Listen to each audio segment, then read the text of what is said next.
एक और exciting lesson में आपका फिर से स्वागत है।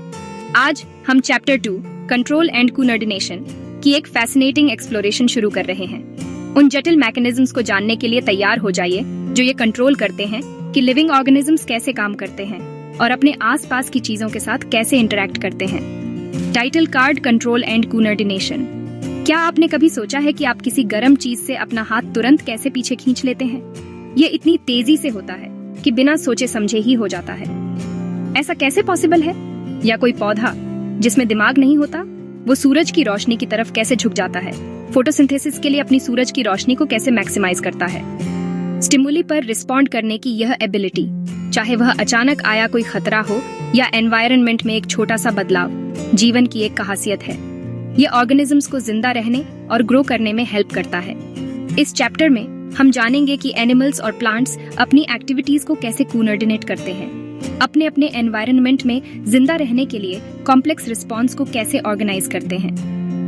हम बायोलॉजिकल कम्युनिकेशन और कंट्रोल के फैसिनेटिंग वर्ल्ड के बारे में जानेंगे। हमारी बॉडीज इस कोऑर्डिनेशन को अचीव करने के लिए दो मेन सिस्टम्स पर डिपेंड करती हैं। पहला, नर्वस सिस्टम, जो तेज इलेक्ट्रिकल सिग्नल्स का यूज करता है, छोटी बिजली की तरह, जो पूरी बॉडी में तेजी से इंफॉर्मेशन भेजता है। और दूसरा, एंडोक्राइन सिस्टम, जो हार्मोन्स नाम के स्लो केमिकल मैसेंजर्स का यूज करता है, जो ब्लड स्ट्रीम से होते हुए अपनी टारगेट सेल्स तक पहुंचते हैं। ये सिस्टम्स रिफ्लेक्सेस से लेकर हर चीज को कंट्रोल करने के लिए परफेक्ट हार्मनी में एक साथ काम करते हैं। ये ऑटोमेटिक रिस्पॉन्स जो हमें नुकसान से बचाते हैं, ग्रोथ तक, डेवलपमेंट की ग्रेजुअल और कॉम्प्लेक्स प्रोसेस जो हमें बचपन से बड़े होने तक शेप देती है।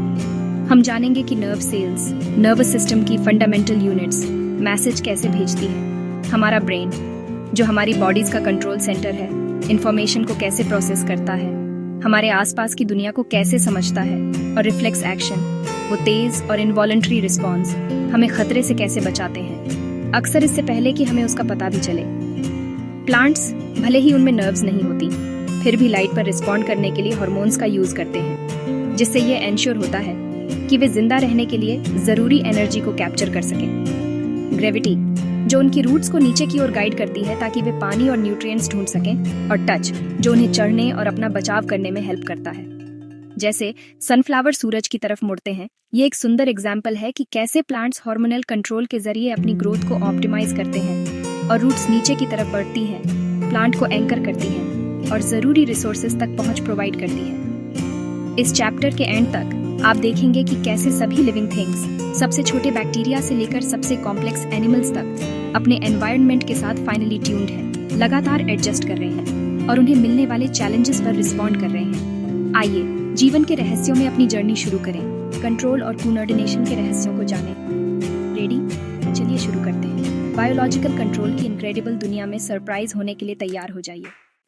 नर्वस सिस्टम हमारे शरीर का हाई स्पीड कम्युनिकेशन नेटवर्क है।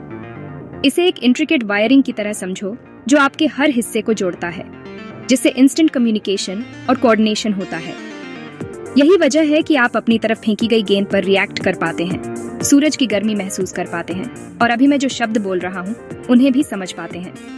ये न्यूरॉन्स से बना है, स्पेशलाइज्ड सेल्स जो इलेक्ट्रिकल इम्पल्सेस ट्रांसमिट करते हैं। ये न्यूरॉन्स नर्वस सिस्टम की फंडामेंटल यूनिट्स हैं जो टाइनी मैसेंजर्स की तरह लगातार इंफॉर्मेशन रिले करते हैं। वे इलेक्ट्रोकेमिकल सिग्नल्स के जरिए एक दूसरे से कम्युनिकेट करते हैं, जिससे कॉम्प्लेक्स पाथवेज बनते हैं जो रैपिड और प्रिसाइज रिस्पॉन्सेज देते हैं। नर्वस सिस्टम इंफॉर्मेशन रिसीव करता है, उसे प्रोसेस करता है और लगभग तुरंत रिस्पॉन्सेज ट्रिगर करता है। एनवायरनमेंट को सेंस करने से लेकर उस पर रिएक्ट करने तक की यह पूरी प्रक्रिया नर्वस सिस्टम की इनक्रेडिबल स्पीड और एफिशिएंसी की वजह से पलक झपकते ही हो जाती है। Central nervous system, CNS brain spinal cord peripheral nervous system, PNS, जो CNS को बाकी शरीर से जोड़ता है। यह एक क्रूशियल लिंक के रूप में काम करता है। यह सुनिश्चित करता है कि सिग्नल्स आपके शरीर के हर कोने तक जा सकें। हमारे सेंस ऑर्गन्स में मौजूद रिसेप्टर्स चेंजेस को डिटेक्ट करते हैं, लाइट, साउंड, हीट और CNS को सिग्नल्स भेजते हैं। इन सिग्नल्स को फिर इंटरप्रेट किया जाता है, जिससे हम अपने आसपास की दुनिया को समझ पाते हैं और उसके साथ इंटरैक्ट कर पाते हैं। CNS इन सिग्नल्स को प्रोसेस करता है और PNS के जरिए इफेक्टर्स को कमांड्स भेजता है। Muscles, gland, sensory nerves CNS तक मैसेजेस ले जाते हैं। मोटर नर्व्स बॉडी तक कमांड्स वापस ले जाते हैं। उदाहरण के लिए, जब आप किसी गर्म चीज को छूते हैं आपकी स्किन में थर्मोसेप्टर्स आपकी स्पाइनल कॉर्ड को एक सिग्नल भेजते हैं जो तुरंत आपकी मसल्स को हाथ हटाने के लिए कहता है। ये रैपिड रिस्पॉन्स हमें सुरक्षित रखता है। ये इस बात का एक प्राइम एग्जाम्पल है कि नर्वस सिस्टम हमें नुकसान से बचाने के लिए कितनी मेहनत करता है। नर्वस सिस्टम की एफिशिएंसी हमें रिएक्ट करने देती है, मूव करने देती है और हर सेकंड अपनी दुनिया के साथ इंटरैक्ट करने देती है। ये एक कांस्टेंट डायनामिक प्रोसेस है जो हमारे एक्सपीरियंसेस को शेप करता है और हमें अपने एनवायरनमेंट को इफेक्टिवली नेविगेट करने देता है। आगे हम न्यूरॉन, बॉडी के मैसेंजर को करीब से देखते हैं। वह यूनिक स्ट्रक्चर देखें जो फास्ट कम्युनिकेशन को संभव बनाता है। न्यूरॉन का हर हिस्सा सिग्नल्स को एफिशिएंटली और एक्यूरेटली ट्रांसमिट करने में एक वाइटल रोल निभाता है। Quick recap, CNS PNS receptors effectors. अब देखते हैं कि एक सिंगल नर्व सेल कैसे काम करती है। न्यूरॉन नर्वस सिस्टम की बेसिक यूनिट है। इसे तेजी से सिग्नल्स भेजने के लिए डिजाइन किया गया है।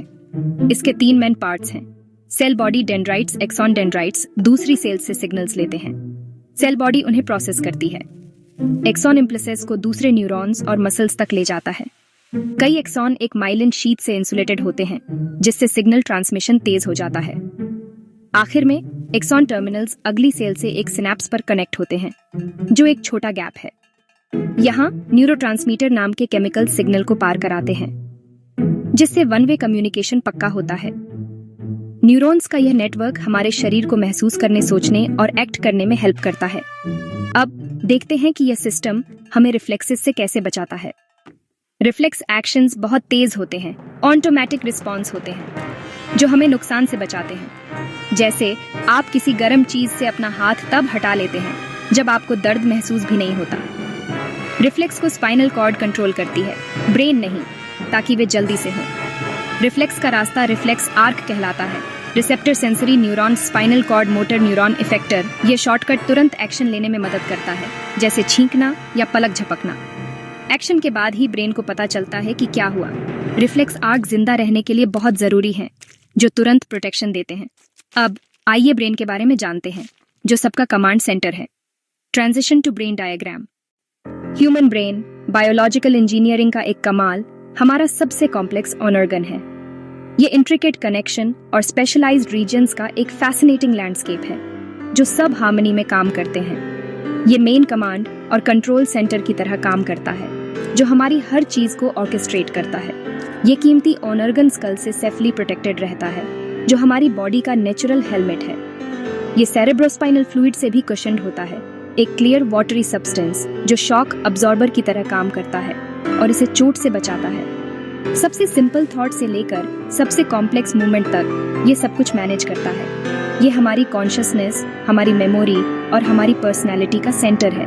ब्रेन को इसकी कम्प्लेक्सिटी में 3 मुख्य रीजन्स में डिवाइड किया जा सकता है। फोरब्रेन, जो ब्रेन का सबसे बड़ा पार्ट है। मिड ब्रेन, एक वाइटल रिले सेंटर, और हिंड ब्रेन जो स्पाइनल कॉर्ड से कनेक्ट होता है। फोरब्रेन और मुख्य रूप से सेरेब्रम अपने इंट्रिकेट फोल्ड्स के साथ higher level thinking, problem solving और रीजनिंग को हैंडल करता है। ये मेमोरी के लिए भी रिस्पॉन्सिबल है, इंफॉर्मेशन को स्टोर और रिट्रीव करता है। और वॉलंटरी एक्शन, वो मूवमेंट जो हम कॉन्शियसली करने का डिसीजन लेते हैं। मिड ब्रेन एक क्रूशियल रोल निभाता है। ये साइट्स के लिए रिफ्लेक्सेस को कंट्रोल करता है और साउंड्स के लिए भी, जैसे अचानक आवाज आने पर अपना सिर मोड़ना, एक क्विक और ऑटोमेटिक रिस्पॉन्स।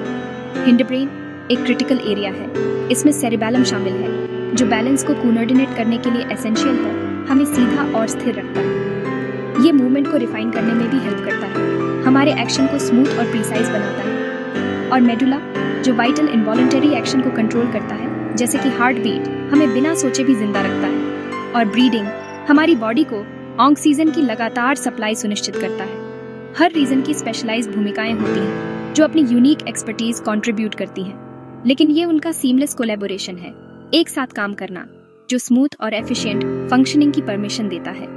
ब्रेन का इंट्रिकेट स्ट्रक्चर अपने कैरेक्टरिस्टिक फोल्ड्स और ग्रुप्स के साथ इसकी सरफेस एरिया को मैक्सिमाइज करता है और इस तरह इसकी प्रोसेसिंग पावर को भी। ब्रेन के पूरी तरह से कमांड में होने के साथ आइए हम अपना फोकस शिफ्ट करें और देखें कि प्लांट्स अपनी एक्टिविटीज को कैसे कोऑर्डिनेट करते हैं, भले ही उनके पास ब्रेन ना हो। Cut to plant movements. Plants central nervous system की कमी के बावजूद अपने एनवायरनमेंट पर रेस्पॉन्ड करने के अपने यूनिक और फैसिनेटिंग तरीके रखते हैं।